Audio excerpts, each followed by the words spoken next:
सध्या नांदेड जिल्ह्यातील पपई उत्पादक शेतकरी संकटात सापडला आहे। कारण पपईच्या दरात मोठ्या प्रमाणात घसरण झाली आहे। याचा आर्थिक फटका शेतकऱ्यांना बसत आहे।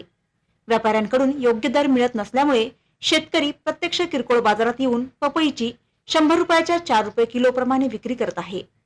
नांदेड जिल्ह्यातील उमरीमधील इज्जतगाव येथील ज्ञानेश्वर गजले या शेतकऱ्याने आपल्या शेतात 5 एकर क्षेत्रावर पपईची लागवड केली होती।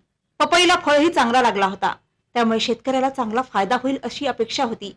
परंतु वातावरणात झालेल्या बदलामुळे व ढगाळ वातावरणामुळे पपई मोठ्या प्रमाणात खराब होत आहे।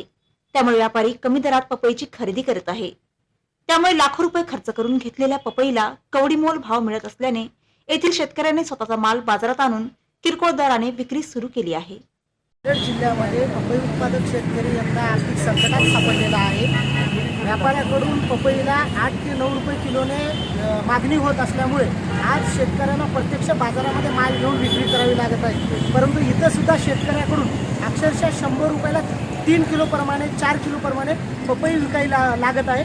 त्यामुळे यंदा शेतकरी पपई उत्पादक शेतकरी आर्थिक संकटात सापडलेला आहे। माझ्यासोबत इज्जतगाव येथील शेतकरी आहेत। त्यांनी इज्जतगावचे आम्ही उमरी तालुका नांदेड जिल्ह्यातले आहे। तर 5 एकरच्या उत्पन्नामध्ये पपई घेतलेली आहे, तर आमचा खर्च पण निघत नाही सर।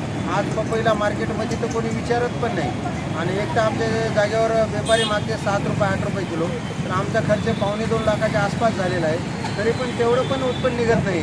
तर आम्ही चिल्लर आणून इथं विकतो सर। 5 क्विंटल मिनिमम 7 क्विंटल कधी 10 क्विंटल आलं त्या भावात कमी रमी सर चिल्लरमध्ये विकत आहे सर। या दमट वातावरणामुळे जास्त पपई गर्भाला येत आहे किंवा पिकत आहे जास्त, त्याच्यामुळे आमच्या पपईला भाव नाही लागत सर। ठळक घडामोडींसाठी देशोन्नती न्यूज चॅनलला सबस्क्राईब करा आणि बेल आयकॉन प्रेस करा।